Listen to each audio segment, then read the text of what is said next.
नमस्कार मित्रांनो, स्पर्धा परीक्षा मराठी चॅनलमध्ये आपले स्वागत आहे। फेब्रुवारी महिन्यामधल्या चालू घडामोडीचा हा आपला पहिला व्हिडिओ आहे। यापूर्वीच्या सगळ्या व्हिडिओच्या लिंक खाली डिस्क्रिप्शन बॉक्समध्ये दिलेले आहे, त्यावर क्लिक करून तुम्ही यापूर्वीचे सगळे व्हिडिओज पाहू शकता। व्हिडिओ आवडले तर व्हिडिओ लाईक करा, चॅनल आतापर्यंत सबस्क्राईब केलं नसेल तर सबस्क्राईब करा। आता आपण आजचा व्हिडिओ सुरू करूयात। आजचा आपला पहिला प्रश्न आहे, खालीलपैकी कोणत्या संस्थेला नुकताच 2025चा सुभाषचंद्र बोस आपत्ती किंवा राष्ट्रीय आपत्ती व्यवस्थापन पुरस्कार देण्यात आला आहे? याचं बरोबर उत्तर आहे पर्याय क्रमांक 3 INCOIS या संस्थेला 2025 या वर्षाचा हा सुभाषचंद्र बोस राष्ट्रीय आपत्ती व्यवस्थापन पुरस्कार देऊन सन्मानित करण्यात आलेला आहे। हा जो पुरस्कार आहे सुभाषचंद्र बोस राष्ट्रीय आपत्ती व्यवस्थापन पुरस्कार, हा पुरस्कार आपत्ती व्यवस्थापन क्षेत्रातील या क्षेत्रामध्ये व्यक्ती किंवा संस्था यांनी केलेल्या उत्कृष्ट कामगिरीसाठी देण्यात येणारा एक राष्ट्रीय पुरस्कार आहे। याची स्थापना 2022 या वर्षामध्ये भारताचे पंतप्रधान नरेंद्र मोदी यांनी नेताजी सुभाषचंद्र बोस यांच्या 125व्या जयंतीनिमित्त केलेली आहे। दोन श्रेणींमध्ये दिला जातो। पहिली आहे व्यक्तिगत श्रेणी, यामध्ये 5 लाख रुपये दिले जातात। दुसरी आहे संस्थागत श्रेणी, यामध्ये 51 लाख रुपये दिले जातात। आणि यावर्षी संस्थामध्ये हा पुरस्कार INCOIS किंवा INCOIS म्हणजे Indian national centre for ocean information services किंवा मराठीमध्ये भारतीय राष्ट्रीय महासागर माहिती सेवा केंद्र या संस्थेला देऊन सन्मानित केलेला आहे।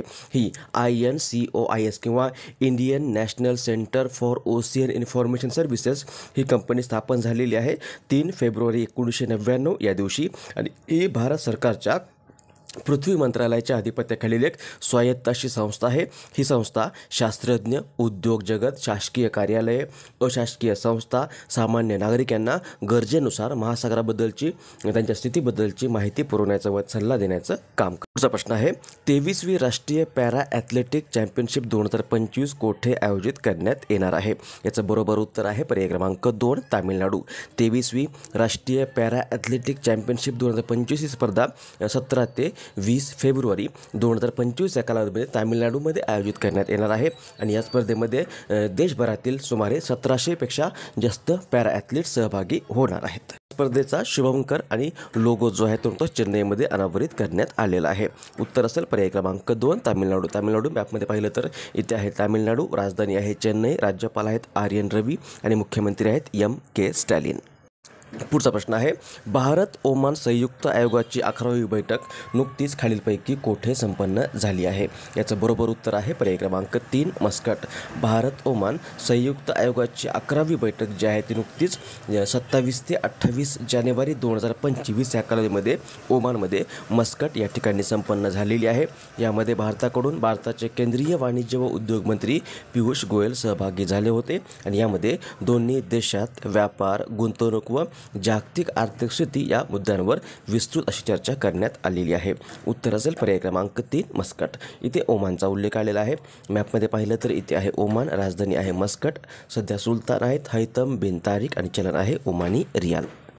पुढचा प्रश्न, खालीलपैकी कोणाला ICC महिला क्रिकेटर ऑफ द इयर 2024 हा पुरस्कार देऊन सन्मानित करण्यात आले आहे? याचं बरोबर उत्तर आहे पर्याय क्रमांक 1 अलेमिया केर। न्यूझीलंडच्या अलेमिया केर हिला नुकतंच ICC महिला क्रिकेटर ऑफ द इयर 2024 हा पुरस्कार देऊन सन्मानित केलेला आहे। पुढचा प्रश्न आहे, जागतिक पुस्तक मेळावा 2025चे आयोजन खालीलपैकी कोणत्या ठिकाणी करण्यात आले आहे? याचं बरोबर उत्तर आहे नवी दिल्ली। 1 ते 9 फेब्रुवारी 2025 या कालावधीमध्ये नवी दिल्लीतील भारत मंडपम या ठिकाणी या जागतिक पुस्तक मेळावा 2025चं आयोजन करण्यात आलेलं आहे। याचं उद्घाटन भारताचे राष्ट्रपती द्रौपदी मुर्मू यांच्या हस्ते करण्यात आलेलं आहे। पुढचा प्रश्न, खालीलपैकी कोणता दिवस आंतरराष्ट्रीय झेब्रा दिन म्हणून साजरा करण्यात येतो? याचं बरोबर उत्तर आहे पर्याय क्रमांक 3 31 जानेवारी। हा आंतरराष्ट्रीय झेब्रा दिन हा दिवस जो आहे तो झेब्रा या प्राण्यांच्या सौंदर्यावर प्रकाश टाकणे आणि त्याच्या समोरील आव्हाने किंवा धोके याविषयी जागरूकता वाढवणे, तसंच त्यांचं भविष्य सुरक्षित करण्यासाठीच्या संवर्धनाच्या प्रयत्नांबद्दल जागरूकता निर्माण करणं या उद्देशाने दरवर्षी 31 जानेवारी या दिवशी साजरा केला जातो। नेक्स्ट, खालीलपैकी कोणता दिवस जागतिक कुष्ठरोग दिन म्हणून साजरा करण्यात येतो? याचं बरोबर उत्तर आहे पर्याय क्रमांक 2 30 जानेवारी। 30 जानेवारी हा दिवस कुष्ठरोगाविषयी जागरूकता वाढवणं या उद्देशाने दरवर्षी जगभरात जागतिक कुष्ठरोग दिन म्हणून साजरा करण्यात येतो। पुढचा प्रश्न आहे, खालीलपैकी कोणाला नुकतेच 2025चा CK नायडू जीवनगौरव पुरस्कार जाहीर झाला आहे? उत्तर आहे पर्याय क्रमांक 2 सचिन तेंडुलकर. CK नायडू जीवनगौरव पुरस्कार हा पुरस्कार BCCIने 1994मध्ये भारताचे पहिले कर्णधार CK नायडू यांच्या सन्मानार्थ सुरू केला होता. CK नायडू यांची कारकीर्द राहिलेली आहे 47 वर्षांची.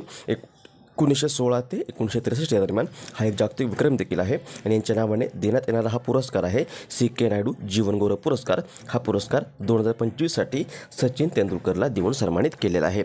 सचिन तेंडुलकरला यापूर्वी 2014मध्ये भारतरत्न, 2008मध्ये पद्मविभूषण, 2001मध्ये महाराष्ट्र भूषण, 1998मध्ये पद्मश्री, 1997मध्ये खेलरत्न आणि 1994मध्ये अर्जुन पुरस्कार हे पुरस्कार देखील मिळालेले आहेत.